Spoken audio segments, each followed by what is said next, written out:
In July 1944, somewhere in the hedgerows of Normandy, a German Tiger tank commander never heard the shot that killed his crew, because there was no explosion, no warning flash, no thunderclap of impact, only a faint metallic whisper followed by a terrible, unnatural silence inside the turret as his gunner slumped forward, dead. A thin tungsten dart no thicker than a man's thumb having passed cleanly through nearly 100 millimeters of hardened German armor at a velocity approaching 1,200 meters per second, leaving behind a hole so precise and clinical it looked as though someone had drilled it with a machine tool,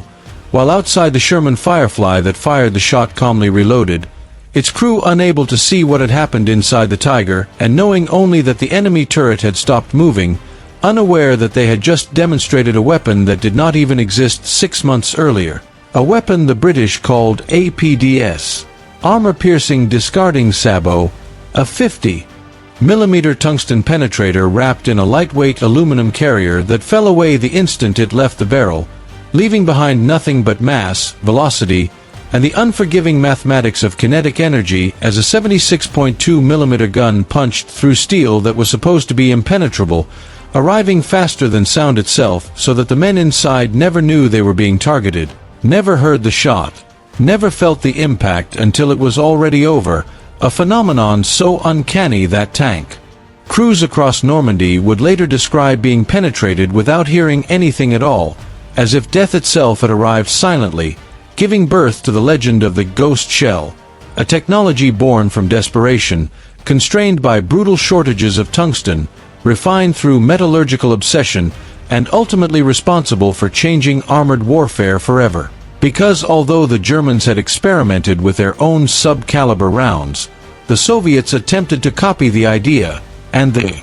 Americans struggled with accuracy, it was the British who perfected it first. And in the summer of 1944 German tankers learned a terrifying lesson that shattered every assumption they had about armor, protection, and survival, discovering that even a Tiger was no longer safe. By early 1943, British intelligence faced a crisis that could no longer be ignored as German heavy tanks, the Tiger and the Panther, appeared in increasing numbers on every front, their frontal armor measuring 100 millimeters thick or more, sloped and hardened to such a degree that standard British anti-tank guns were effectively useless beyond 500 meters, with a 6-pounder, the backbone of British anti-tank forces, bouncing shells off Tiger hulls like pebbles thrown at a fortress wall, forcing engineers at the Armaments Research Department at Woolwich to confront a merciless equation. Guns could not simply be made bigger without redesigning entire tank chassis, a process that would take years Britain did not have,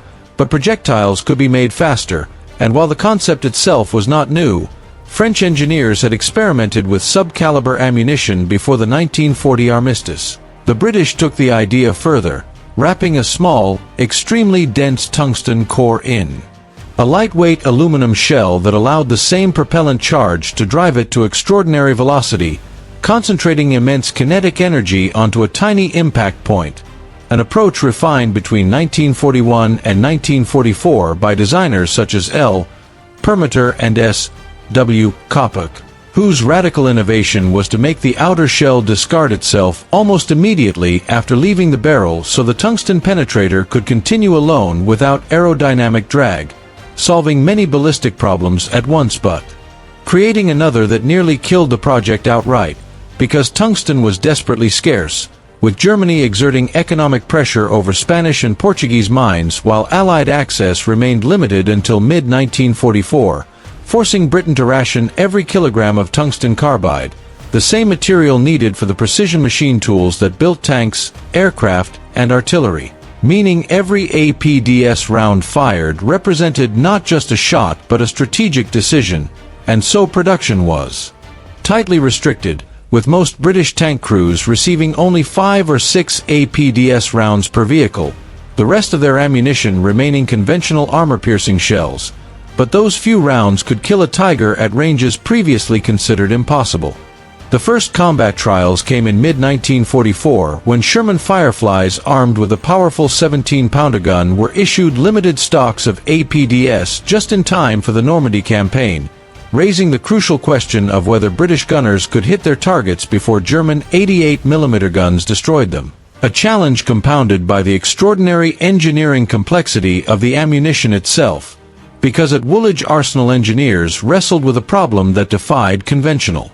thinking, discovering that a full-caliber tungsten projectile was too heavy to achieve the necessary velocity, but a 50mm core wrapped in an aluminum sabot weighed roughly half as much, allowing the same propellant charge to drive it to nearly twice the speed, producing a muzzle velocity of around 1200 meters per second, while the sabot itself became a masterpiece of design. 3 aluminum petals gripping the rifling, transferring spin to stabilize the projectile, then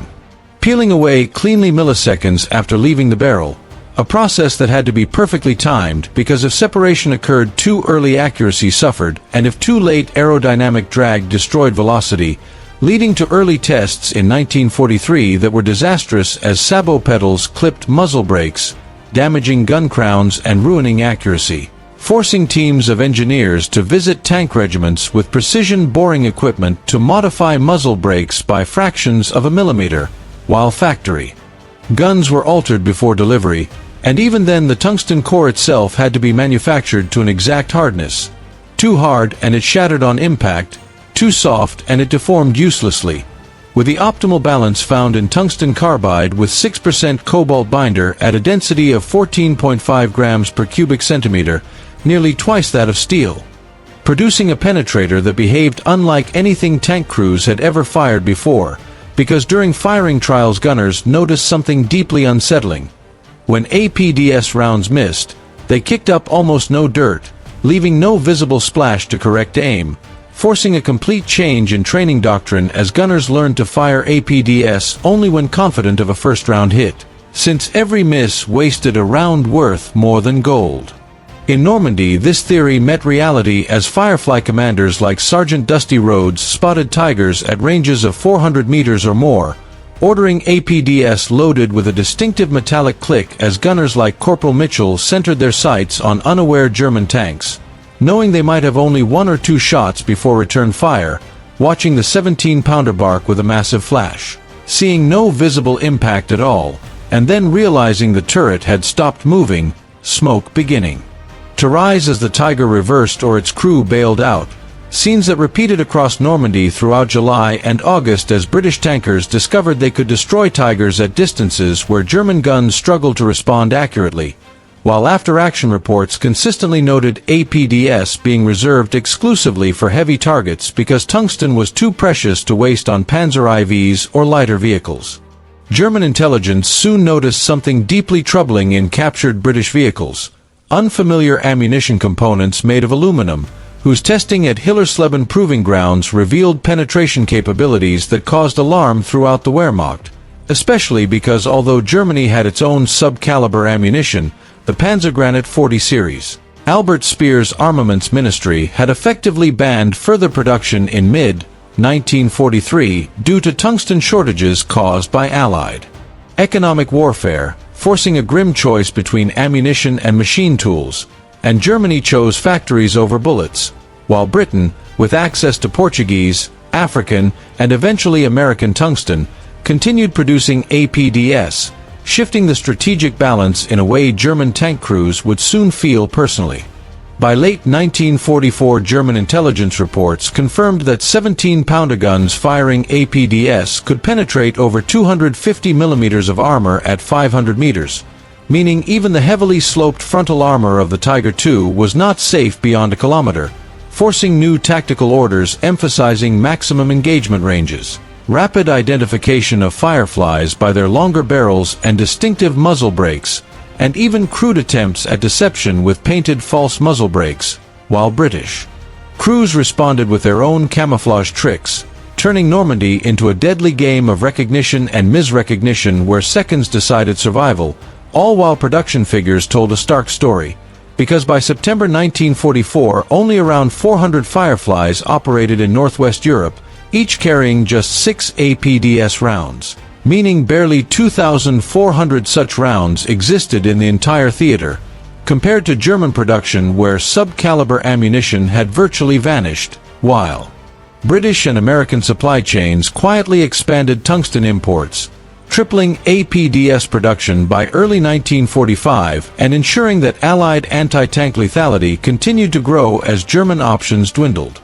Inside a Tiger, the experience was incomprehensible, as commanders like Oberfeldwebel Wilhelm Müller tracked distant Shermans at ranges they believed safe, advancing confidently until the world suddenly inverted, a violent tearing sensation ripping through the turret without warning, the gunner collapsing, blood everywhere, no explosion, no fireball. Only a shock wave and catastrophic internal damage as a tungsten core punched through armor, crew, and steel alike, leaving them stunned and confused, unable to understand what had happened before smoke filled the compartment and orders to bail out echoed through shattered nerves, the entire engagement lasting less than 30 seconds, ending a tank that had survived dozens of battles, not through brute force but through precision and physics.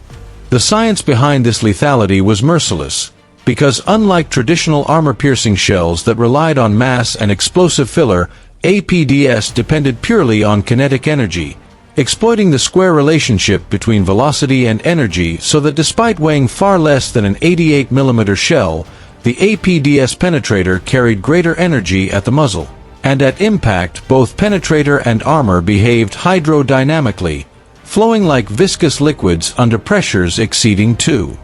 million psi, producing neat entry holes, distinctive exit deformation, and internal fragment cones that ricocheted lethally inside the fighting compartment, a phenomenon confirmed by British firing trials against captured Tigers that demonstrated overwhelming penetration advantages at all ranges, even as early accuracy problems caused by muzzle brake interference were steadily reduced through engineering refinements. The psychological impact was as profound as the physical one, with German survivors describing APDS as fighting ghosts, rounds appearing inside tanks without sound or warning, while some British crews reported an uneasy sense of guilt at killing enemy tanks without reciprocal risk, writing home that it felt less like battle and more like execution, a shift that eroded German tanker morale and led to increasing instances of abandoned but otherwise intact vehicles, while engineers at Kummersdorf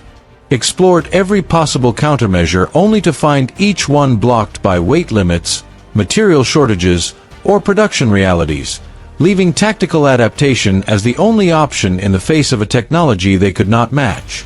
Post-war trials would confirm the final irony, as British tests showed that 17-pounder APDS could penetrate the frontal armor of the King Tiger at ranges approaching 1,800 meters, proving that Germany's ultimate tank design was vulnerable to a solution born of Allied desperation years earlier. A technological lineage that did not end in 1945 but evolved directly into modern armor-piercing fin-stabilized discarding Sabot rounds, whose principles remain unchanged today, with modern penetrators achieving levels of lethality unimaginable in 1944,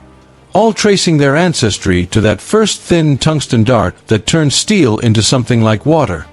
rewriting the rules of armored warfare and teaching a lesson remembered by survivors like Hans Becker until the end of his life, when he reflected that armor thickness had once meant safety, until the British demonstrated that survival was not about how thick your armor was, but how fast the enemy's bullet could move, a revelation that permanently transformed the battlefield and ensured that the ghost shell would haunt armored warfare for generations to come.